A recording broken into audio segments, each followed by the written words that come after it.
What's up guys, and welcome to my very own survival guide for the game Rust. Now this game is coming up quickly. It's actually number 2 in the most sold games list on Steam, and it's right below DayZ. And if you ask me, that's actually pretty impressive, and it's worth it. Trust me, 20 bucks for a pre-alpha game is good. But the first thing you want to do right here is press F1 and then type in grass period on, hit the space bar and type in false. And as you can see, poof, all the grass is gone that's in the game. It's going to be able to give you a better view on any kind of resources and anything else that's possibly going to be in your way, even players' backpacks that have been dropped that have been killed. Not much stuff is going to be in there, especially if they're just starting off, but it's going to give you bandages and a couple other things that they haven't used them yet. Now the first thing you want to do right off the bat is hit some trees for some wood. Now this is the slowest way possible to get them, but when you're first starting off, whatever, take what you can get and grab that wood. Now, for those of the people that actually are watching this video to see what Rust is like and, deciding if you really want to buy this game or not, keep in mind this is not the only tool for gathering resources. This is just a beginning tool to get you started. I know it's kind of, a long process of gathering wood, but trust me, there are other tools that you're going to be able to get, and I will be able to show you one by the end of this video, and the next video I'll be showing the others if possible. You have to find these things, I know. But the next node that we're going to be coming up to is stone. Now, stone is a very rare resource, but it gives you very important things like metal ore. It also gives you sulfur ore and stone. Now, stone specifically in the beginning when you're first starting out are going to be extremely important. Just the fact that you'll be making arrows with those, that'll be your first weapon with your hunting bow, that which we'll be creating soon. But the last node that you really need to be concerned about is the woodpile node.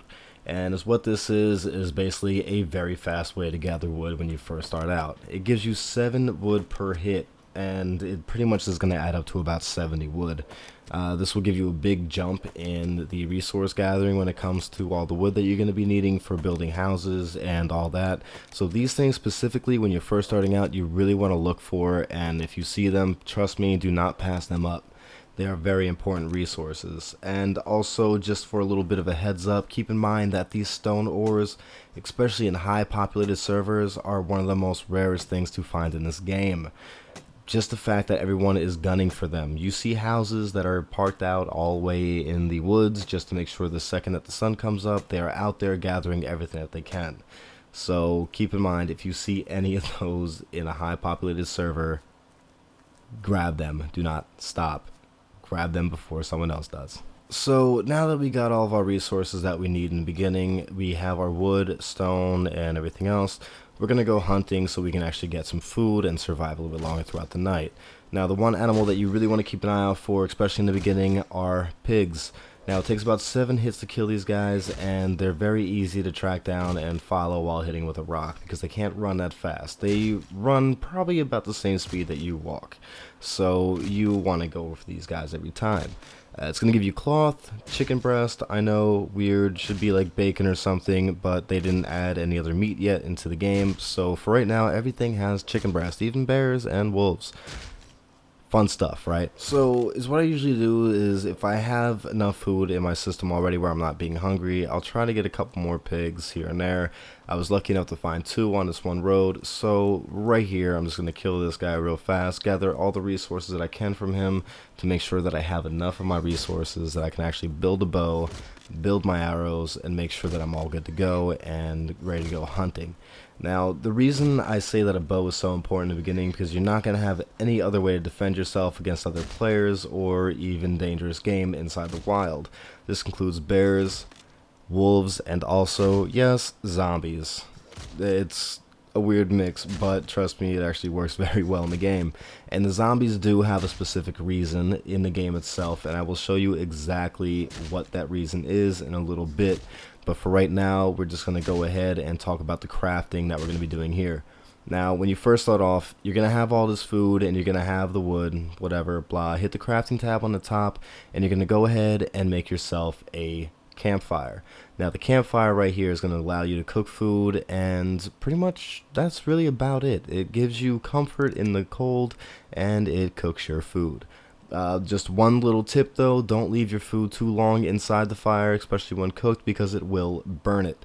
Now, in order to use a crafted item, you need to put it inside of your action bar. So you press down the action bar, whatever key you posted it on, and then you're going to open it up by holding down the E key. Now, when you hold the E key, a menu will pop up. Now, remember, you can cook 3 things at a time. Is what I usually do is I split everything up in 2s, and I put them in the 3 slots below. Now, it only cooks 2 items at a time, so these 2 will be cooked and then moved up to the top in order to use the food, and then you just put it right back into your action bars. It takes about, I'm going to say 30 seconds in order to cook some food, but that's really about it. Now, while you're doing this and waiting for your food to cook, you're going to go ahead and go down to the weapons page, and you're going to make yourself a hunting bow.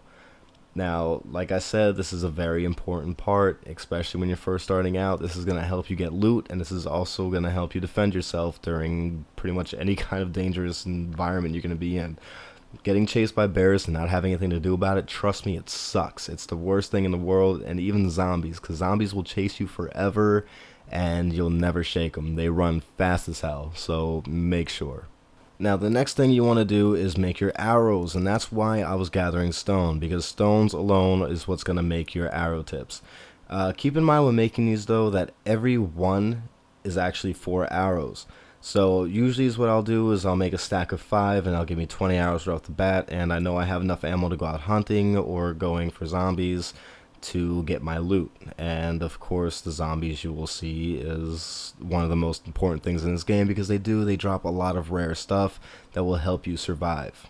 Now, make sure when you get your food from your fire, you want to make sure that you put it in a hotkey. Don't put it in your inventory, that's just retarded.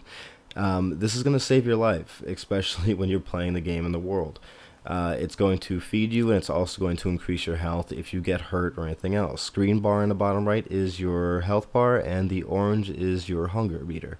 So you want to make sure that you're well fed, because actions in this game do put a penalty on your health. Now, I missed this deer like an idiot because I just can't aim for crap.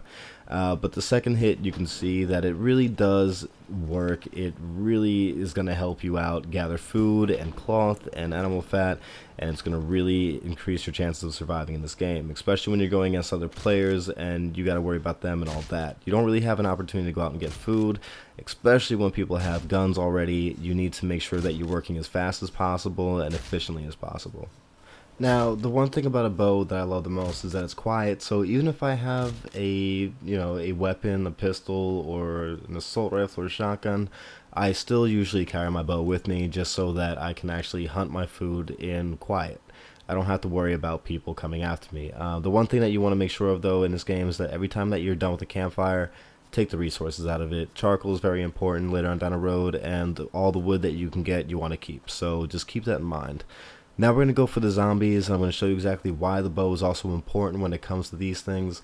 They're very annoying, and the one thing about this is it's always a one-shot with these zombies. As you can see, done. That's it. That's all you have to do, and as you can see, you get good loot from it. Leather boots. That's one of the reasons why I never really craft any kind of clothing in this game.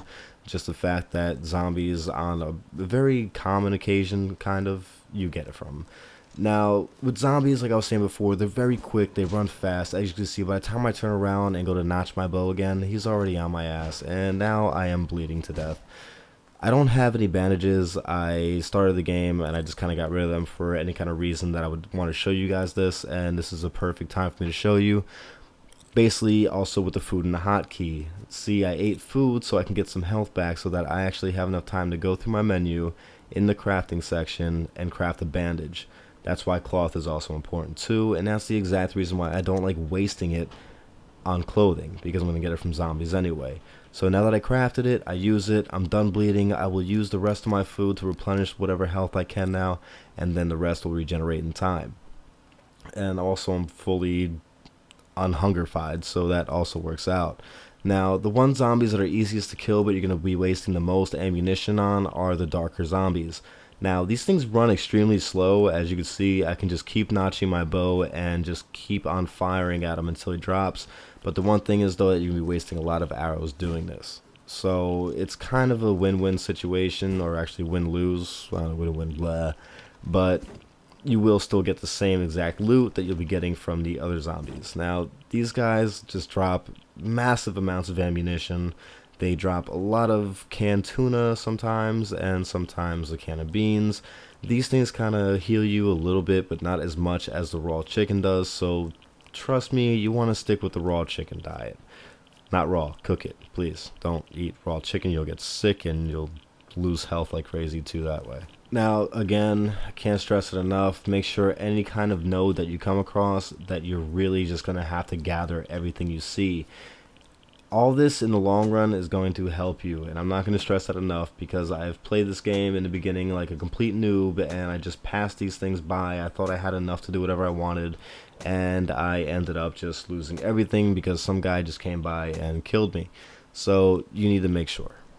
Now, if you have the time of day to burn in this game and you also have enough ammunition, make sure you're taking down as many zombies as possible. I mean, really, this is how you're going to get geared out. This is how you're going to get most of your resources quickly, and also you're going to get some of those rare items that most players are not going to have yet. And that's pretty much really what you need to do. There's no other way really around it. I mean, sometimes you have to go through towns to get other loot, that which I'm going to show you in a little bit when we go past this one point. But zombies are going to be your #1 priority for getting good loot. They're going to constantly drop stuff, and the towns aren't always guaranteed to have stuff inside of them. Just the fact, #1, they're radiated. Yes, radiated, whatever you want to say it. There are radiation zones in this game, and you'll be able to hear the clicking noise soon for your rad bar. And it can possibly hurt you once you get past a certain point. So zombies really are in a safe zone. Yes, they take up ammunition to kill them, but it's a very cheap sense of ammunition if you're using a bow. Hence why I use that most of the time. Now, the one thing about these towns that you really need to understand is that a lot of other players are going to be around these areas. Especially in PvP servers, just stay away if you possibly can. But sometimes, yes, there is really good loot in there. Some of the loot includes weapons. Those are commonly found in there. Mainly pistols and shotguns. The long-range weapons aren't really found as often as possible. But really, this is just an all-out danger zone. #1, you have to worry about your radiation levels. And #2, you have to worry about other players coming at you at the same time. Now, the radiation level is what you really want to be looking out for. You do not want to go past 450. Once you're in 450, you're in a point of no return. You're going to start taking damage. As you can see, I got a laser sight, and the rads right here. This is the one important thing that you want to have, especially if you're planning on mainly getting most of your loot from radiated towns. So what this does is take away 200 rads from you. You can see the rad counter at the bottom right hand of my screen. That is what you want to watch, especially when going through these towns. Once you go past 450, you're going to start taking damage. Now, when you're going through these towns, you want to make sure you're going through them as quickly as possible and just get in and get out. Now, these buildings that I'm going through right now, just study them, how I'm going through them. This is exactly how all of them are. Most of them are similar, so wherever I'm picking up this loot, it's exactly where they're going to be in any other building that looks exactly the same. So keep that in mind and watch. I mean, really though, this is a good way to get loot, but again, the danger level for doing this is increased like double, tripled. You do not want to really make this your #1 priority for getting loot. This is just in case you happen to come across one and you don't see any players in there. Good, go for it, go inside and get out and leave. Now, as you can see, I've been in this town for a very long time already, and if I didn't have those anti-radiation pills, I would have already been taking damage by now. So that's what I tell you, that if you don't have those pills, especially in these areas, you're gonna start taking damage. And I've seen so many noobs just drop dead here for no reason at all, and it's just because of that. Radiation in this game is ridiculous. Some places it's extremely high, so you want to make sure you listen to that radiation counter, and you want to make sure that you have radiation pills, because if you don't, you're screwed. You're beyond screwed. There's just no other way to explain it. So in my opinion, the way I do this is I make sure that I just kill zombies for most of the time. Also, be careful when you're going up the stairs. It's a little bit glitchy. They haven't really fixed it yet, but sometimes you can get stuck, so make sure you jump. Here's a blueprint, and this is actually awesome that I found it. It's going to show you guys how it works. Blueprints are also very important in this game because it's going to show you how to craft new items. Now, the new items that you craft, they will show you what you need to craft those items, and you can find pretty much everything in the world when it comes to resources. Some of the resources will be melted down or turned into something else, and then will be combined with something else in order to make that certain object. And we'll get into that, especially in the second episode of this, so that you guys can see everything and survive a little bit better. So, yes, again, radiation towns, bad. Do not go in them unless you can. Also, some of these radiation towns have a very long reach when it comes to their radiation levels. Pretty much some of them, they're about maybe 40 meters away from the actual zone. You'll still be getting radiation. So you want to make sure that you get out, a pretty good distance out. And you want to make sure that you're not standing in the middle of the road like I am. I'm in an empty server right now, so I'm able to just pretty much do whatever I want to do. But you want to make sure that you go out in the woods before you stop and do anything else. But let's get to the blueprint and how to learn it. All you have to do is pretty much just mouse over it, right click it, and then just hit study. Once you hit study, you'll learn it. You'll get a prompt up on top of your screen telling you that you've learned how to make that one little blueprint. Right here was a blueprint for a P250. It's a pistol. It's a little bit more powerful than a 9mm and has a little bit more range, so you'll be able to kill things a little bit quicker with that. So that's pretty much just how blueprint works, and then that will be added to your crafting list, and you'll be able to craft anything you need. So yeah. So as you can see, within 15 minutes of gameplay, I'm already pretty well geared out. I have a lot of stuff that's going to help me survive through the rest of the day and the night. The sun is actually starting to go down the game, so I'm going to be building a house, but I will be going through all of that in the next episode next week. You guys can check that out. I'll be going through all the crafting and building. So until then, guys, this is No Side signing out. I will catch you all later, and again, thank you for watching this guide. Take it easy.